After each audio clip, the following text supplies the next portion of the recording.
হয়ে যাবে। রব্বুল আলামিন সেটা কি বলেন দেখেন, লা ইয়াসুনাল্লাহা মা আমারহুম ওয়া ইয়াফআলুনা মা ইউমারুন। এটা চতুর্থ নাম্বার সতর্ক। আপনি হয়তো হালকা মনে করেন ফেরেশতাকে, আল্লাহ বলেন লা ইয়াসুনাল্লাহা মা আমারহুম ওয়া ইয়াফআলুনা মা ইউমারুন। যারা আল্লাহর কোন হুকুম তার অবাধ্যতা করে না, আল্লাহর হুকুমের এক চুল পরিমাণ কি করে না, অবাধ্যতা করে না, এদিকেও যাবে না ওদিকেও যাবে না, আল্লাহ যা হুকুম করবে তাই হবে, এবং সেটাই করে যার নির্দেশ তাদেরকে দেওয়া হয়। ও মুসলমান, এই জন্য কঠোরতা আল্লাহ বুঝাইলেন। ফেরেশতার ক্ষেত্রে আপনি হালকা ভাবতে পারেন, আল্লাহ ফেরেশতাদের বিষয়টা বুঝাইলেন, তারা কত কঠিন হবে, কত কঠিন হৃদয়ের হবে, শক্ত হবে হৃদয়। এরপরে যদি আপনি হালকা ভাবেন, আল্লাহ বলেন তোমরা লাস্ট কথা জেনে রাখো, আমি আল্লাহ যা হুকুম করি তা তারা কখনোই অমান্য করে না। কি করে না? অমান্য করে না। মুসলমান, তাহলে এই যে চারটা সতর্কবাণী একটি আয়াতে, কয়টা আয়াতে? এক নাম্বার সতর্ক, দ্বিতীয় নাম্বার সতর্ক পাথর এবং মানুষ আগুনকে প্রজ্বলিত করবে, এর দ্বারা আল্লাহ লাকড়ি হবে। তৃতীয় নাম্বারে কঠিন এবং শক্ত হৃদয়ের ফেরেশতা সেখানে আছে, নিয়োজিত আছে। তার মানে কি, ধরলে ছাড়বে না, জল্লাদের মতো। রায় যদি হয়ে যায় আর যদি রাজি হয় তাহলে ফাঁসি দিবেই আপনাকে, এরকমটা না? তার থেকেও কঠিন, হাজার হাজার গুণ কঠিন। এরপরে রব্বুল আলামিন ডাক দিয়ে বলেন, তোমরা এটাকে হালকা মনে করো না, এটা আমার হুকুম। কার হুকুম? জোরে বলেন, কার হুকুম? আল্লাহ বলেন এটা আমার হুকুম। এখন কথা হলো একটা, মাঝে মাঝে আবার কিছু কিছু মানুষের জন্য ওই আগুন শীতল হয়ে যায়। সুবহানাল্লাহ বলবেন না? মানে এতক্ষণ তো ভয়ের কথা বলি, একটু আশার কথা কিছু বলি নাকি? ভয় টয় নিয়ে বাড়ি গেলে হয়তো আবার আগামী শুক্রবার নাও আসতে পারেন যে গেলে আগুনের কথা কয়। রাগ করলে একটু আশার কথা বলি, বলবো? আগুন কার হুকুম পালন করে? জোরে বলেন, কুলনা ইয়া নারু কুনি বারদাও ওয়া সালামান আলা ইব্রাহিম। যে আগুন আপনাকে ছাড়বে না, আবার কিছু মানুষের জন্য সে আগুন কি হবে? বারদাও ওয়া সালাম, না একেবারে ঠান্ডা, না একেবারে কি আপনার উপযোগী করে, আপনার যতটুকু দরকার, যেমন দরকার ঠিক আপনার মতো করেই আগুন ওই রকম হবে। ও মুসলমান, এটা আল্লাহর হুকুম করা ঠিক কিনা? কিন্তু এই দুনিয়ার মানুষ ওই আগুনকে আবার রব মনে করে, আল্লাহ মনে করে। আগুনের পূজা করে কি করে না? পাথরের পূজা করে কি করে না? ওই আগুনকে আবার রব মনে করে। ও মুসলমান, ভালো করে শুনে রাখেন, খাজা মঈনুদ্দিন চিশতি রহমাতুল্লাহি আলাইহি নাম শুনেছেন? শুনেন নাই? অনেকে আমরা খাজা নিয়া বিভিন্ন ব্যঙ্গাত্ম অনেক গান টান বলি, আসলে এটা বেয়াদবিমূলক কথা। কিছু কিছু ভাষা আছে ব্যবহার করা যায় না রে মুসলমান। কেন বললাম এই কথা? আপনি বলবেন হুজুর ওই খাজা এই খাজা তো এক না। হ্যাঁ, ওই খাজা এই খাজা এক না, কিন্তু ভালো করে শুনে রাখেন, আমাদের বাংলাদেশের কৃতি সন্তান, জগৎ বিখ্যাত একজন মুহাদ্দিস, লক্ষ লক্ষ আলেমের ওস্তাদ আল্লামা আজিজুল হক রহমতুল্লাহ আলাইহি নাম শুনেছেন? মামনুল হক সাহেবের আব্বা, শোনেন নাই? ওনার একটা ঘটনা শুনলাম। উনি কোন পথ দিয়ে যান, ঢাকার কোন একটা পথ দিয়ে রওনা করেন। ওই সময় যাওয়ার সময় একটা ফিলিং স্টেশনের মধ্যে লেখা রয়েছে ফাতেমা ফিলিং স্টেশন। কি filling station? Fatema filling station. যখন ওই ফাতেমা ফিলিং স্টেশনের মধ্যে যায়, আল্লামা আজিজুল হক রহমতুল্লাহ আলাই ড্রাইভারকে বলে, ড্রাইভার এই ফিলিং স্টেশনটার মধ্যে একটু ঢোকো। বলে, হুজুর তেল তো নেওয়া লাগবে না, পর্যাপ্ত তেল আছে। বলে, তেল যদিও থাকে তারপর আধা লিটার হলেও তুমি এই ফিলিং স্টেশন থেকে নাও। যখন এই যাই তখন এই কথা বলে, ওই স্টেশনের সামন দিয়ে গেলে বলে 1 লিটার হলেও নাও। ড্রাইভার ডাক দিয়ে বলে, হুজুর কিছুই বুঝলাম না, পর্যাপ্ত তেল থাকার পরও আপনি এই ফিলিং স্টেশন থেকে হাফ লিটার হলেও কেন নিতে বলেন? আল্লামা আজিজুল হক রহমতুল্লাহ আলাইহি ডাক দিয়ে বলেন, শোনো, আমার তেল নেওয়ার প্রয়োজন নাই, তারপরও আমি কেন তেল নেই? এই ফিলিং স্টেশনের উপরে নামটা দেখো কি লেখা, ফাতেমা ফিলিং স্টেশন। আমি এই ফাতেমা নামটাকে ভালোবেসে মোহাব্বত করি এই জন্য, কারণ এই ফাতেমা নামটা হলো আমার রসুলের মেয়ে, কলিজার টুকরা ফাতেমার নামের সঙ্গে। কিয়ামতের ময়দানে যদি কোনো আমল কবুল না হয়, আল্লাহর দরবারে রসুলের উম্মত হয়ে দাঁড়িয়ে বলবো, আল্লাহ তোমার রসুলের মেয়ে ফাতেমা রাদিয়াল্লাহু তাআলা আনহার নামে একটা ফিলিং স্টেশন ছিল, আমি রসুলের কন্যা কলিজার টুকরা তার মেয়ে ফাতেমার নামটা দেখার কারণে আমি ওই ফিলিং স্টেশন থেকে আমি নেই তার নামের বরকতে, যাতে কিয়ামতের ময়দানে ফাতেমাকে যে আমি ভালোবাসছিলাম রসুলের কন্যা হিসেবে, মেয়ে হিসেবে, আল্লাহ এই ওসিলায় তুমি আমাকে মাফ করে দাও। এই ফাতেমা জাহান্নামে যাক। বুঝেন নাই কোনটা বলছি? কোন ফাতেমা?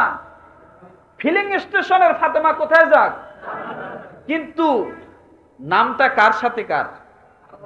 রসুলের মেয়ের সাথে। এই নামটাকে ভালোবাসলাম, নামটাকে মহাব্বত করলাম। এই বাংলাদেশের এই নামের এই মেয়েটা নয়, কথা বোঝেন নাই কি বলছি? কিন্তু নামটা কার? রসুলের কলিজার টুকরা ফাতেমা। আমি এই ভালোবাসা নিয়ে যদি কিয়ামতের ময়দানে উঠতে পারি, হয়তোবা আমি এটা একটা ওসিলা আল্লাহর কাছে দাঁড় করাইতে পারব। হতে পারে কিনা? পারে কিনা? আমরা মোহাম্মদ রাখি না নামের শুরুতে? এটা কি আসলে হাদিস কোরআনে আছে? না। রাখি, কেউ রাখি, কেন রাখি তাও জানি না, কথা ঠিক না? মোহাম্মদ কেন রাখি? অন্য অন্য দেশের মানুষের নামের শুরুতে মোহাম্মদ নাই, আছে? নাই। কিন্তু কেন রাখি? যদি আপনার এইটাই হয় যে আমার রাসূলুল্লাহ সাল্লাল্লাহু আলাইহি ওয়াসাল্লামের উম্মত হিসেবে আমি তার নামের সঙ্গে আমার নামটা জড়িয়ে দিলাম, কিয়ামতের ময়দানে যেন আমার নাম দেখেই বোঝা যায় আমি মুহাম্মদ সাল্লাল্লাহু আলাইহি ওয়াসাল্লামের উম্মত। এই ভালোবাসা যদি থাকে তাহলে আপনার জন্য ও নাম রাখা ঠিক আছে। তাহলে আপনার জন্য কি ও নাম রাখা ঠিক আছে? কথা বলতে চাইলাম একদিকে, গেলাম আরেকদিকে। আগুন কার হুকুম পালন করে? আবার এই আগুনকে কি বানায়? মানুষ পূজা করে। আল্লাহ বানায়, সোজা কথা নাকি? ভগবান বানায়, প্রভু বানায়, তাই না? এই এত দূর আর যেতে পারবো না, এটা এখানেই থাক। কথা হলো এইটাই যে এই আগুন কারোর জন্য কি হয়? শীতল হয়। উলনা ইয়া নারু কুনি বারদাও ওয়া সালামান আলা ইব্রাহিম। আপনার ভিতরে যদি ইব্রাহিম ঈমান থাকে, আপনি যদি সত্যিকার মিল্লাতে আবিকুম ইব্রাহিম হয়ে যান, তাহলে আপনি যদি জাহান্নামের মধ্যেও যান, জাহান্নামের আগুনের বাবারও ক্ষমতা নেই আপনাকে জ্বালায়।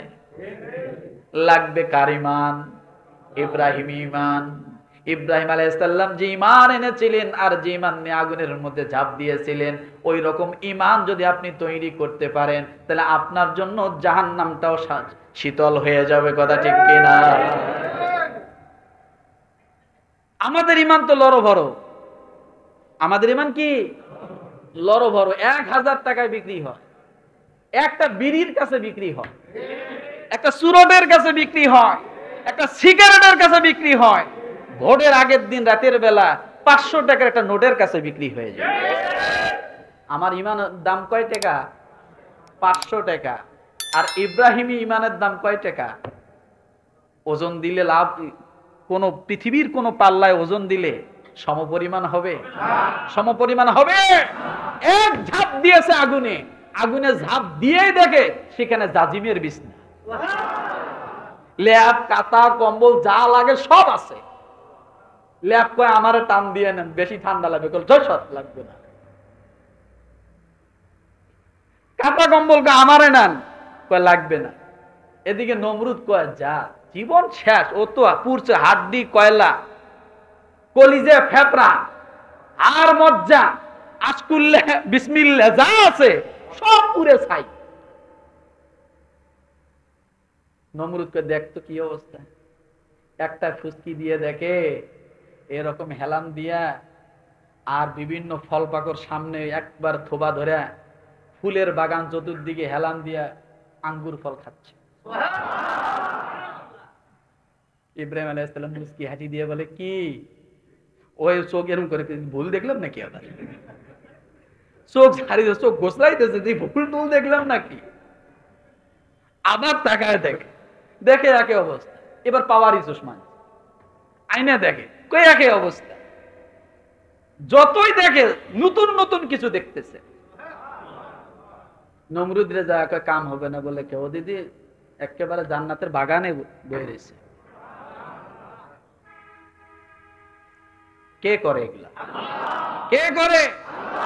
তাহলে আজকে 4টা সতর্কবাণী আমরা মেনে নেই, রাজি আছি? তাহলে আমাদের জন্য জাহান্নামের আগুন কি হবে? ওই যে কিছুদিন আগে বললাম, একটা শালিক পাখি 36,000 ভোল্টের কারেন্টের উপরে, তারের উপরে বসে বসে গান গায়, কিসকিস করে, কিচির মিচির করে, একটা আর একটা ভালোবাসা আদান প্রদান করে, মহাব্বত করে, মারামারি করে, কিন্তু 36,000 ভোল্টের কারেন্ট হলে কি হবে? শর্ত করে না। সার্জারি করছে কে? সার্জারি করছে কে?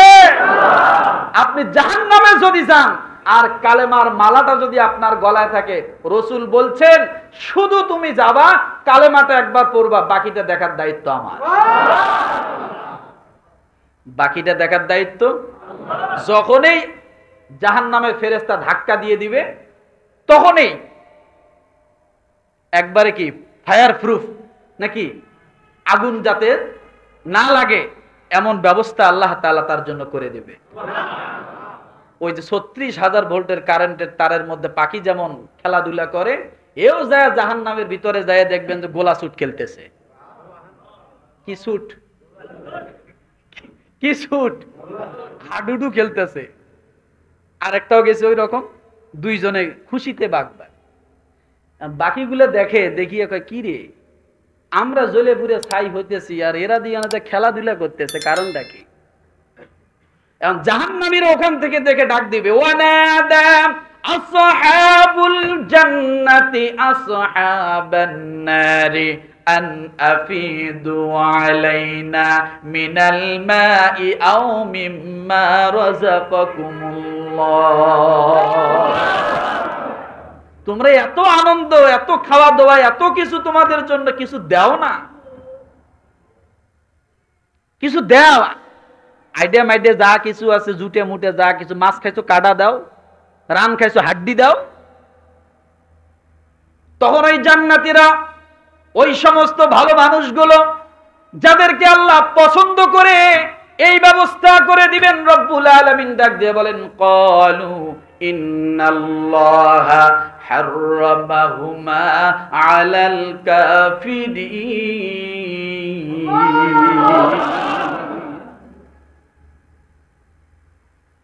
তোমাদের জন্য সব হারাম, কারণ তোমাদের জন্য 4টা সতর্কবাণী শোনার পরেও তোমরা কাজ করো নাই, সতর্ক হওনি, ফিরে আসোনি। আজকে তোমরা এগুলো চাও, নিয়ামত, কাজ হবে না। তাহলে আজকে কয়টা সতর্কবাণী মনে থাকবে? মনে থাকবে? গলা ভাঙা, তারপরও বলে গেলাম। আজকে একেবারে মনে রাখবেন, নিজে বাঁচবো,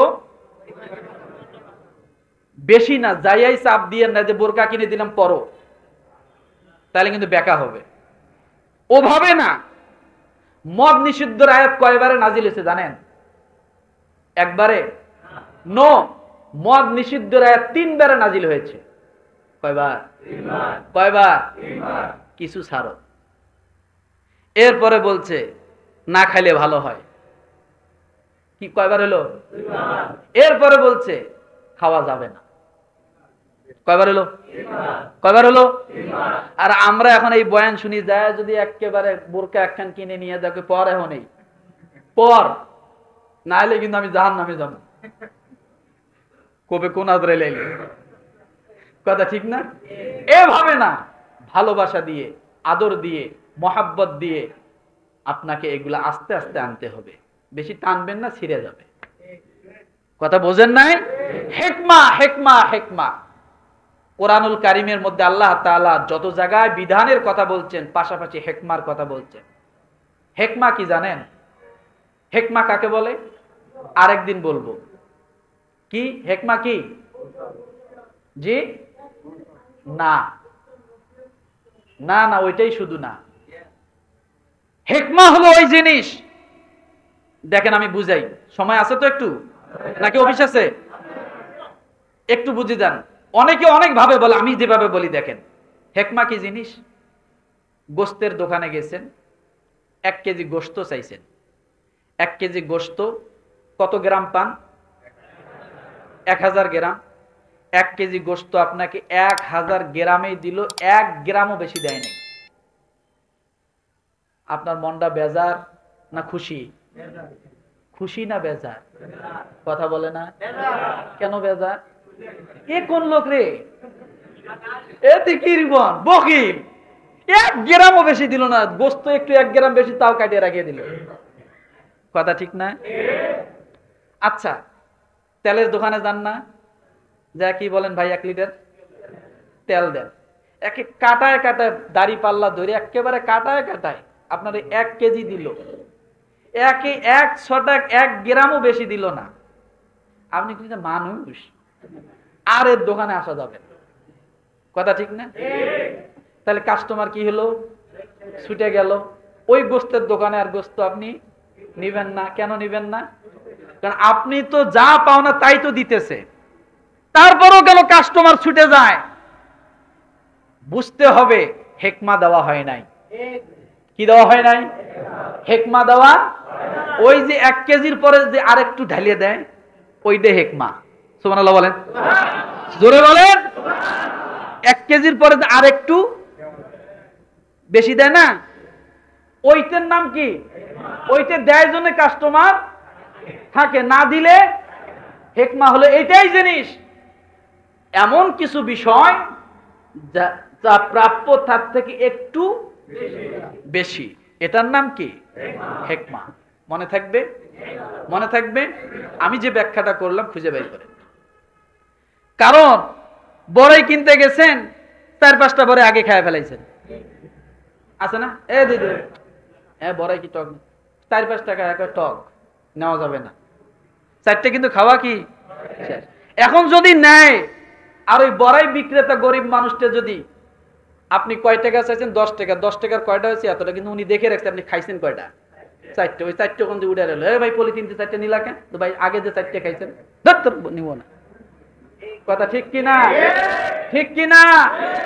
তার মানে ওই বড়াইওয়ালার বড়াই বিক্রি হবে না, ওই 4টে বেশি দিতে হবে। এটার নাম হেকমা। এটার নাম কি? রব্বানা ওয়াবাস ফীহিম রাসূলাম মিনহুম ইয়াতলু আলাইহিম আয়াতিকা ওয়া ইউআল্লিমুহুমুল কিতাবা ওয়াল হিকমাতা ওয়া ইউযাক্কিহিম ইন্নাকা আনতাল আজিজুল হাকীম। তার মানে বোঝা গেল আমরা সব সময় হেকমার পাগল।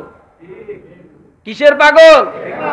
সব সময় হেকমার পাগল। হেকমা যেখানে আছে আমরা সেখানে আছি, হেকমা যেখানে নাই আমরা সেখানে ধারে কাছেও যাই না। কথা ঠিক না? বিচারের মধ্যে বসছে, যদি কাটাকাট কথা বলে তাহলে বিচারক ভালো না। একটু হলেও যেন একটু পক্ষে কয়, হ্যাঁ ঠিক আছে, মাথাটা অন্তত যেন ঝুঁকায়, হ্যাঁ তুমি এটা ঠিক করছো, কথা ঠিক না? এটার নাম কি? মনে থাকবে? তাহলে আজকে কয়টা বিষয় জানলাম? 4টা সতর্কবাণী মনে থাকবে? কোন সূরা? সূরা তাহরিম, আয়াত নাম্বার কত? 6। আল্লাহ তাআলা আমাদের সকলকে সতর্কবাণী নিয়ে জাহান্নাম থেকে যেন আমরা সকলে নিজ এবং আমার পরিবারকে মুক্ত করতে পারি, আল্লাহ তাআলা সে তৌফিক দান করুক। আমিন। ওয়া আখির দাওয়ানা।